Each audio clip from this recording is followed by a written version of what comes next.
Good morning, everyone. Today, I want to talk about a woman with no friends, not as a symbol of weakness nor as a subject of pity, but as a reflection of strength, resilience, and a reality many silently face.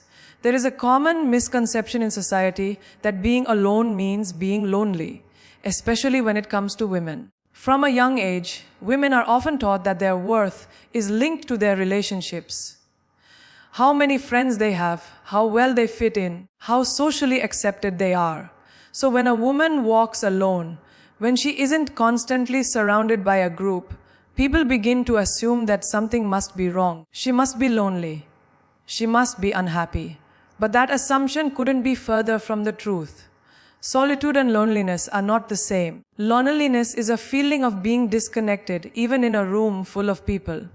It is the ache of not being understood, not being seen, or not being truly valued. Solitude, on the other hand, is a conscious choice, a space of calm, of reflection, of self-connection.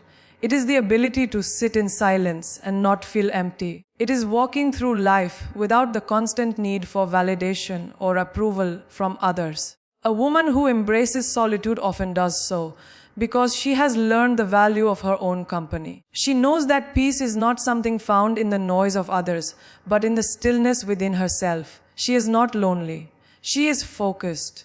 She is not excluded. She is intentional. Her alone time becomes her reset button, her sanctuary, her place to heal, dream, and think freely. And in that solitude, she may discover things that are harder to find in a crowd. Clarity, confidence, and the freedom to truly be herself without compromise. She doesn't fill her time just to stay distracted. She uses it to grow, to observe, to realign with her values. While others may chase constant interaction, to avoid the discomfort of silence, she welcomes it because in that silence she finds strength. To mistake her solitude for sadness is to misunderstand her entirely. She may not have a crowd around her, but she has something far more powerful: self-awareness, peace of mind, and a life that is not built around pleasing others, but around honoring herself. In a world that often rewards surface-level charm and social popularity, it can be easy to assume that having many friends is a sign of happiness, while having few or none is a sign of deficiency. But for some women, particularly those who've been through betrayal, manipulation, or constant emotional exhaustion, the decision to step back from certain relationships is not a failure. It's an act of self-respect. A woman with no friends may not be friendless by accident. She may be selective, not because she thinks she's better than others, but because she's learned, often through painful experiences, that not everyone deserves access to her world. Being selective is a form of wisdom, not arrogance. It's the result of lessons that taught her how costly it can be to surround yourself with the wrong people. She may have once been the kind of woman who gave endlessly, her time, her energy, her trust.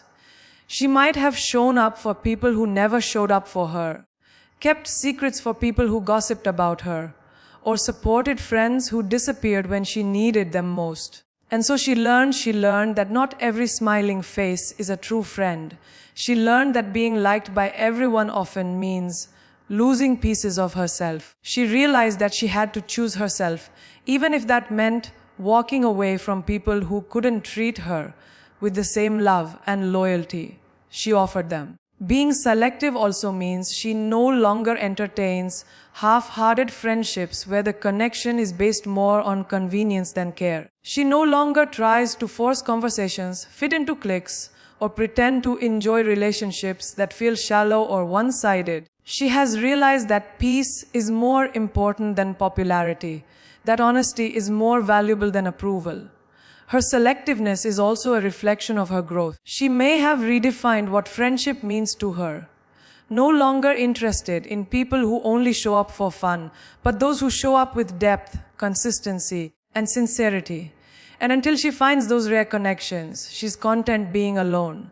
To many, her circle may look empty, but in truth, it's just not crowded because she knows it's better to walk alone with integrity than to stand in a crowd that doesn't truly see or support her. Her selectiveness is not a wall, it's a filter, a way to protect the space she's finally learned to value, her mind, her heart, and her energy. In a society where numbers often seem to define worth, how many likes you get, how many followers you have, how many people you can call your friends, it's easy to forget that more isn't always better. For a woman who appears to have no friends, the truth may not be that she has none, but that she has chosen quality over quantity. Conscious, empowered decision to prioritize real, meaningful connections over social clutter. She may have once had a crowd around her. She may have been the life of the party, the one whose phone never stopped ringing, whose calendar was always full. But over time, she may have realized that being surrounded by people isn't the same as being truly connected to them. She might have felt emotionally alone, even in groups, as if she was constantly performing pantomime, pretending to be fine, pretending to fit in, pretending that surface-level banter was enough to sustain her soul. So she stopped pretending. She began to strip away the noise. She started asking herself difficult but necessary questions. Who actually knows me? Who supports me without conditions? Who truly listens when I speak? And when the answers were few or even none, she began to let go. Letting go didn't mean failure. It meant clarity. It meant that she no longer needed dozens of people around her just to feel seen. She no longer needed the illusion of friendship to avoid feeling alone. What she needed and now seeks is depth. Someone who remembers the little things. Someone who shows up when it's inconvenient. Someone who celebrates her quietly, not just publicly. Those kinds of relationships don't come in bulk. They are rare, slow-forming, and rooted in mutual understanding. Choosing quality also means she's willing to go without for a while. She's patient enough to wait for authentic friendships rather than forcing connections just to fill a void. She understands that it's better to sit in silence with someone who gets her than laughly with people who don't really care. She's not interested in being liked by everyone. She's interested in being loved by the right few. This mindset shift is powerful. It's what turns loneliness into intentional solitude. It's what transforms isolation into discernment. And it's what allows her to build a life surrounded eventually by people who matter, people who add value, and people who align with who she truly is, not who she's expected to be. Her world may be quieter now, but it's richer because she knows something many still have to learn. That 10 shallow connections can compare to one person who truly understands your soul. And for that kind of connection, she's willing to wait, protect her energy, and choose with care. There is a unique kind of strength that often goes unnoticed. The strength of a woman who walks alone, not because she has no other option, but because she chooses to. This strength is frequently misread, misunderstood, even misjudged. Society is quick to label her as cold, difficult, antisocial, or bitter when in truth, she may be one of the strongest individuals you'll ever meet. Why? Because it takes immense courage to stand apart when the world pushes conformity. It takes real power to break away from the crowd and choose authenticity over acceptance. She doesn't move with the herd, not because she can't, but because she doesn't want to lose herself in it. And that choice to prioritize self-respect, peace, and truth is what many misunderstand as weakness when it's actually resilience in its purest form. People often assume strength looks like bold speeches, big personalities, or unshakable confidence in social situations. But the woman with no friends possesses a quieter kind of strength, the kind that doesn't seek recognition or applause. Hers is the strength of self-restraint when provoked, the strength of silence when she could have spoken out in anger, the strength of detachment, of walking away from places and people that no longer serve her, the strength of rebuilding herself from the inside out without needing a spotlight to prove she's doing just fine. She may have been misunderstood because she doesn't overshare. She doesn't post her pain online or wear her wounds for sympathy. She processes her emotions in private. And that alone in a world obsessed with constant expression can be unsettling to others. They don't know what she's thinking. They can't read her easily. So they assume she must be bitter, hard to reach, or somehow broken. But really she's just protecting what's sacred. Her energy, her story, her growth. What many fail to see is that this woman has probably weathered storms in silence. She's had to be her own source of comfort, her own motivator, her own protector. She's taught herself how to sit with grief, how to manage disappointment, how to find purpose even in moments of complete loneliness. And still she rises, gracefully, steadily, without needing the world to cheer her on. This is a kind of emotional independence that threatens the norms. Because a woman who doesn't seek validation, who doesn't rely on popularity to feel whole, challenges the way society measures worth.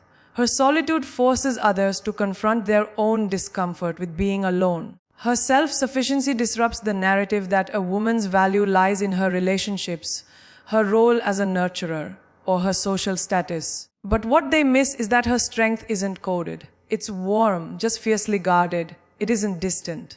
It's discerning. She's not pushing people away. She's just refusing to shrink herself to make others comfortable. Her strength doesn't scream. It whispers. It shows up in boundaries. It shows up in the quiet confidence of someone who knows they're enough with or without company. To misunderstand her is easy. To truly see her, to respect her requires a different lens. One that can recognize that the woman walking alone is not lost. She's just walking a path few are brave enough to take. Behind every woman who keeps her distance, who sits in the back quietly, who doesn't seem to reach out or join in, there is usually a story. Not always loud or dramatic, but deeply personal. A story of healing, a journey of rebuilding, a chapter where the lesson was this: not everyone deserves access to me. A woman with no friends isn't always avoiding people. She's often protecting herself. She's been through relationships that drained her, situations that tested her, and moments that taught her the high cost of letting just anyone too close. Somewhere along the way, she learned that being open doesn't mean being vulnerable to everyone. She learned that boundaries aren't barriers. They're shields. They're acts of self-love. Perhaps she once let everyone in. Perhaps she once said yes out of guilt, kept quiet to avoid conflict, gave too much just to be accepted. Maybe she once mistook attention for affection or company for care.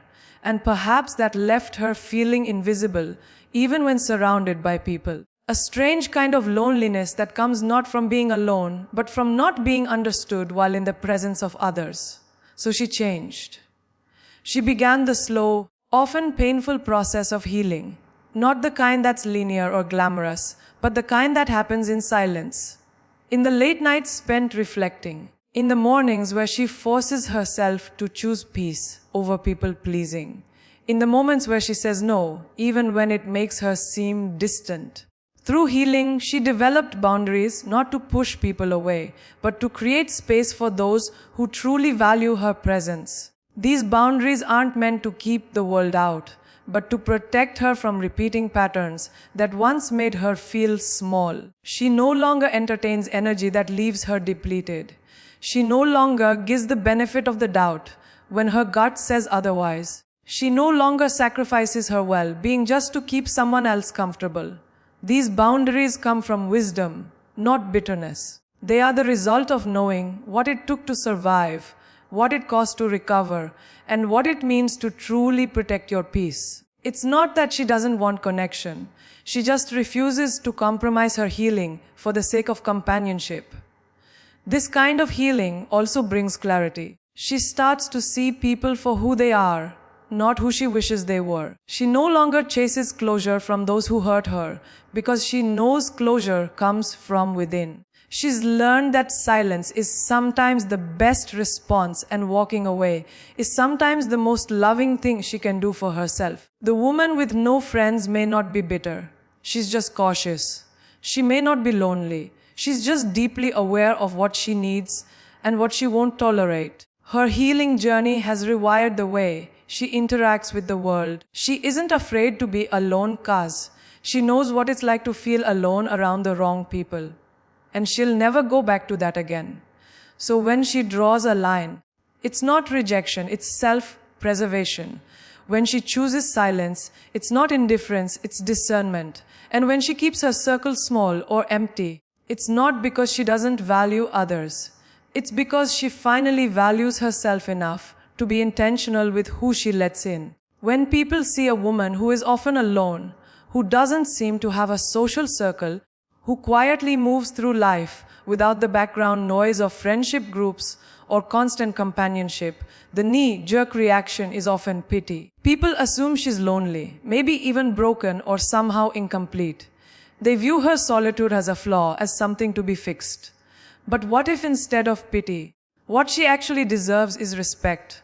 What if her life, the way she carries herself, the way she chooses herself is not something to mourn, but something to admire? There is a quiet defiance in a woman who chooses to walk through the world without clinging to others for identity or self-worth. A kind of rebellion against a culture that defines women by their roles in relationships as friends, lovers, supporters, caretakers. This woman defies the expectation that she must always be giving, socializing, accommodating. She reclaims her time, her voice, her presence.